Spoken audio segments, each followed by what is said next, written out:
అండి ఇవాళ రెసిపీ వచ్చేసి జొన్న ఉప్మా. దీనికోసం జొన్నలని రవ్వలాగా మిక్సీ పట్టుకొని పక్కన పెట్టుకోవాలి. పానీలో ఆయిల్ వేసి జీలకర్ర, ఆవాలు, మినపప్పు, శనగపప్పు అవి కొంచెం ఫ్రై అయిన తర్వాత ఆనియన్స్, పచ్చిమిర్చి, కరివేపాకు వేసుకొని ఫ్రై చేసుకోవాలి. అవి ఫ్రై చేసిన తర్వాత తగినన్ని వాటర్ పోసుకోవాలి.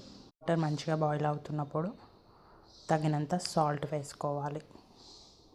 చూపిస్తున్న విధంగా రవ్వను పొడి పొడిగా ఉండాలి. సేమ్ మన ఉప్మా రవ్వలాగా మరిగిన వాటర్లో ఈ రవ్వను వేసుకొని కలుపుకుంటూ ఉండాలి. ఉండలు కట్టకుండా కలుపుతూ ఉండాలి. రవ్వ కొంచెం ఉడకడానికి కొంచెం టైం తీసుకుంటుంది. మంచిగా కలిసిన తర్వాత మూత పెట్టుకొని ఉడకనివ్వాలి. ఇది ఉడకడానికి కొంచెం టైం తీసుకుంటుంది. మామూలు ఉప్మా రవ్వలాగా కాదు, కానీ టేస్ట్ అయితే దానికి మించి ఉంటుంది. ట్రై చేసి చూడండి. ఇది హెల్దీ కూడా. Anyone tries, let me know in the comments, and please subscribe and like and share. Thank you all.